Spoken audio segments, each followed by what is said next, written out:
ñu woo ko en tant que libéré ko mu ñibbi fanaanu fa ñu ne ba ci biir di ko wutal lay naan xel mi neexul xel mi matul Azura bi mu waxee président wax ju ñaaw jooju est-ce que woo nañ ko ndaw si xas gendarme yi barki dem wax leen wax ju ñaaw jooju est-ce que woo nañ ko ñaata wax yu ñaaw ngeen gis ci réseaux sociaux yi waa Pastef di ko wax kenn woowu leen Moustapha Sarré bi mu ne xam na li rey Moussa kii Mamadou Moustapha Ba ministre des finances et du budget dañ koo rey ci anam yu ñaaw lu tax woowuñu ko ba tey wax yu garaaw yooyu ñuy wax te woowuñu leen ba tey ba pare ci ay affaires yoo xam ne amul bopp amul genn ay nit ku ni ñi wooteel Pastef dañoo alku nga ni ko ràpp tëj ko kaso ñetti weer ku ni man de li ma jàpp moom mooy gaa ñi am nañu seen xel li ñuy def nii xamatuñ ko mbala benn commentaire bu ndaw boo def ñun la ràpp tëj ci kaso mais loolu fu ñu ko teg gis nga Sonko man ay waxam man mun ma koo gëm bu nekkee am na Sénégal yi wax ay gëm ay waxam nañ ko ne di ko gëm man ba muy nekk opposition laa ko gëmul astamaak léegi man Sonko amul lenn Ousmane Sonko lu muy wax loo xam mën naa jàpp ni man lii lu wër la man ay waxam dama ci dóore gone gu ndaw bon lépp lu mu wax gëm naa ne waxu ko parce que da koo gëm da koo wax parce que lu ko arrangé la du wax li ko li mu gëm de mais li ko arrangé lay wax du wax li nga xam ni moo jaar yoon mais li ko arrangé lay wax saa yu taxawee mi ngi xool moom position nu mu koy renforcer nu muy néewale doole doomu aadama mi ngi xool position partem nu mu koy renforcer ak ay militants nu muy néewale daal waa opposition ak ay adversaire am man nit ku mel noonu nag wax dëggam si yàlla xamoo ne yow da ngaa war a tëddee njaaxaanaay yow premier ministre lu bon loo far boo nekkee dans la gestion des affaires publiques dafa am niveau boo xam boo fa tolloo da ngaa war a élevé wu boo demee assemblée nga xam ne premier ministre Sénégal moo taxaw mais du président parti politique mais wax ji ma wax démb président parti politique laa gis gisuma premier ministre Sénégal président Pastef laa gis mais gisuma premier ministre Sénégal muy wax avec impartialité avec de la hauteur avec équilibre parce que loolu la ñuy soxla ci ku yor ndomba tànk bu réyee noonu c'est la première fois man ma gis premier ministre bu mel nii j'ai suivi tous les premiers ministres du Sénégal mais celui-là man jàpp naa ne c'est le dernier des derniers d'où il n'est pas parmi les plus performants ñun on a vu de très grands premiers ministres ici au Sénégal les Mamadou Lamine Loum non vraiment koo xam ni da lay séduire ah de grands premiers ministres am nañ fi Sénégal Abdou Diouf premier ministre du président Senghor mais ñooñu ba tey jii sa xel boo xalaatee Boun Abdallah Dionne un grand technocrate et puis koo xam ni doo ko dégg ci wax doo ko dégg ci tàgg sante doo ko dégg muy tontante lu ne lay dégg day encaisser noppi liggéeyam nitu non kooku moom dama jàpp ni nitu yàlla la sax ndeysaan Boun Abdallah Dionne non waaju baax a ngi noonu waaju xarañ ju nangoo liggéey ju mën a liggéey woote kii planification stratégique bu la ko jàppalee nga xam ni kii ku mën a liggéey la tous les projets yi fi Sénégal jëmmal at yi mujj Boun Abdallah Dionne pratiquement moo ko dëgg maa ngi koy rendre hommage vraiment di rendre hommage n'est-ce pas coalition bi mu fi bàyyi mooy Dionne la coalition Dionne bi nga xam ni sunu frère Mamadou Moustapha Diagne ancien DFC du ministère de l'éducation moo koy diriger di leen wax ni maa ngi rafetlu trop liñ seen initiative bi ñu def tudde ko coalition bi parce que nit ku am vraiment nit ku am solo nit ku baax nit ku nangoo liggéey lañ tuddee seen coalition man ñooñu laay gis comme ay référence man ñooñu ñooy samay référence beneen référence bi ma am boo gisee man des fois may citer président Macky Sall dafa am fu mu ma xaw a impressionné te loolu Sénégal gune yi war nañ jàngat loolu maanaam nit koo xam ni day doon kilifa yor réew yor ndomba tànk yor doole parce que dañ naan l'État a le monopole de la violence légitime maanaam état rek moo am droit teg nit yenn daan yi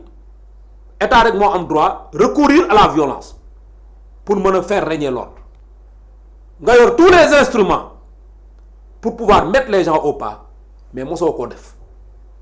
ngay dégg wax ju ñaaw ju ne ngay dégg lu ne nga ni pat kenn mosulaa dégg nga tontu ba keroog sa pouvoir jeex nga dem dans l'international ñu continuer di la wax lu ñaaw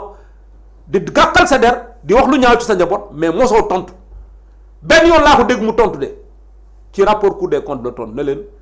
liggéey leen te ngeen bàyyi di tuumal ay nit ak di tiiñal ay nit. dañ leen la jox réew bi ñu leen di jox réew mi amul benn problème boo leen naree daanu jël leen seen responsabilité ngeen xam ni yéen a fi def li fi ne. mais li ñu leen jox lu baax la liggéey leen ngeen bàyyi lamenté wu di jooyantu loolu laa ko mos a dégg bi mu jógee Sénégal ba tey mu doog a addu ci politique intérieure bu Sénégal. ñu gis ku mel ni Waly Diouf Bodiang aussi mu àttu jëmale si waat ci mel ni dañoo war a dissoudre lu ñu woowee OFNAC waxoon na ko ci APR tey mu laalaat OFNAC mu mel ni seen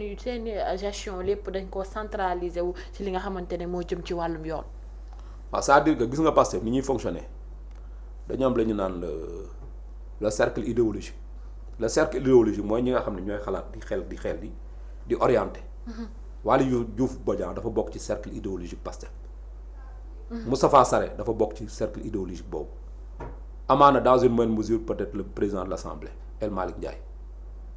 dafa naa ne ñoom laboratoire d'idées bi nga xam ni mooy élaborer les stratégies et les orientations de Pastef dañ cee bokk. te boo xoolee ñoom seen modalité d'intervention ni ñuy duggee ci scène bi ak ni ñuy waxee. dafa mel ne dañuy inspiré wu. de l'idéologie fasciste ou de l'idéologie nazie c'est-à-dire que nazi yi ni ñu daan opérer. ñoom dafa mel ni ci loolu la ñuy inspiré wu ñoom. c'est-à-dire rapport de force xeex tegal nit ki daan teg ko lu metti néewal ko doole yàqal dafa lii ñoom ci loolu la ñuy yëngu.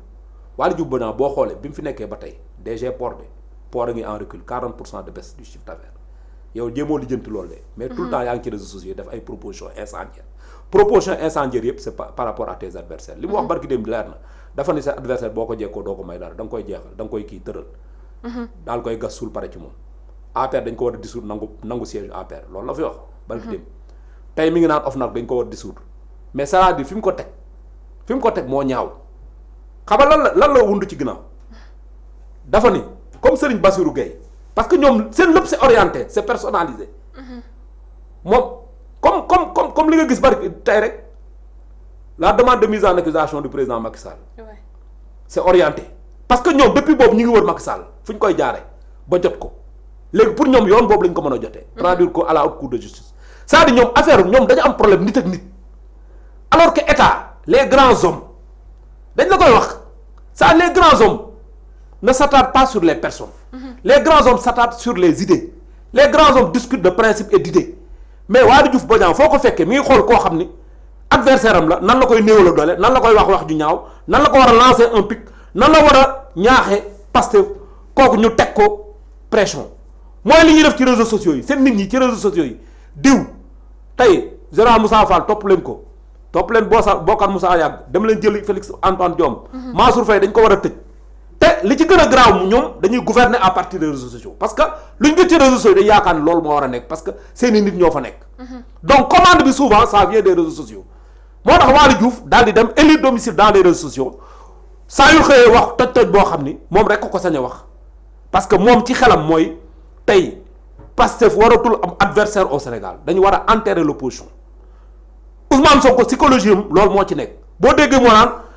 dinañ effacer. ñu ngeen yónni ñëpp daal di jàkkaarloog yéen te xam ngeen ni terrain boobu ñoo leen mën jàkkaarloo mooy lan mooy yéen ñëpp dañ leen téye tëj leen heureusement opposition am na ñu ko xam am na mag ñu ko xam ñoo xam ni ay temps boo leen nee kii ñun la non heure génn jotagul parce que li ñuy wut mooy ñu génn ñu ne ràpp ñëpp tëj ci kaso gi daal di rey opposition Sénégal loolu lañ bëgg Waly li mu wax ci OFNAC mooy en réalité il cherche tout juste en réalité à réduire le mandat du procureur Serigne Bassirou Gueye parce que nee na comme Serigne Bassirou Gueye dañ ko nommé pour 5 ans te mi ngi doog a def ñaari at mi ngi dugg ci ñaareelu atam donc war naa toogaat OFNAC ñetti at yeneen pour léegi dàq Serigne Bassirou Gueye nañu dissoudre OFNAC mais woyadi ak ñàkk classe mënta wees loolu OFNAC boo xamee lan mooy mission dans la lutte contre, n'est-ce pas, la corruption, dans la transparence pour la gestion des affaires publiques et la bonne gouvernance mën ngaa jël loolu principe supérieur yooyu nga koy tëkkale ak mandat benn nit nga ne yow nit kooku bañ nga ko bañ boo xam mënoo koo muñal 5 ans yi mu jeexal ko balaa 5 ans yi jeex nañ tas institution boobu bu ko defee waa ji ñu dàq ko mu dem après ñu jéem a xool leneen mooy li ñu def ak HCCT effectivement au conseil des collectivités territoriales dañ ko tas pourquoi parce que waa APR ak waa Benno ñoo fa ëppoon dañoo tas CES pourquoi parce que waa APR ak waa Benno ñoo fa ëppoon président wax na fi ne que premier ministre dana ñëw tel jour assemblée pour def déclaration de politique générale mu jógee fa signer un décret dissoudre assemblée nationale il s'est dédié. Le président a fait un parjure pour plaire à son homme. Au-delà de Waly Diouf. Pourquoi? Parce que Assemblée nationale bobu, opposition moo fa ëppoon représentant député opposition comme ñoo fa ëpp assemblée boobu coûte que coûte dañ ko war a dissoudre. Et ban problème la ñu am après dem nañ ba les délais pour voter le budget étaient tellement courts que pratiquement il y a même pas eu de conférence budgétaire. Il y a pas eu de conférence budgétaire, il y a pas eu de comment dire de commission préalable pour étudier le budget. Donc budget bi dañ ko voter en commission, dañ ko voter en urgence. Pourquoi? Parce que les délais étaient très limités. Pourquoi? Parce que dañ bëggoon tas Assemblée nationale. Donc ñoom acharnement lañ nekkee rek. C'est-à-dire tey tant que opposition gasuñu leen suul complètement pour ñoom duñu génn mais bu ñu xamee loolu ça ne passera pas dañuy sonal seen bopp suul kër du ko teree feeñ. Ablaye Wade jéem na ko fi ak waa PS. Le PS est revenu au pouvoir plus fort. Macky Sall peut-être jéemoon na ko ak ñoom tey ils ont gagné les élections. bu ñu ko jéemee ak opposition nañ jàpp ni d'ici 2 ans 3 ans seen régime dina metti trop. Ils vont gouverner dans la douleur. Et d'ailleurs ils vont gouverner dans la douleur. Pourquoi? Parce que li ma la wax sànq dañoo jiikaani te ku jiikaani mënoo góob ñambi suukar. déedéet kaani rek ngay góob. mu nekk loo xamante ne moo ko nañ ko ci jamono ji situation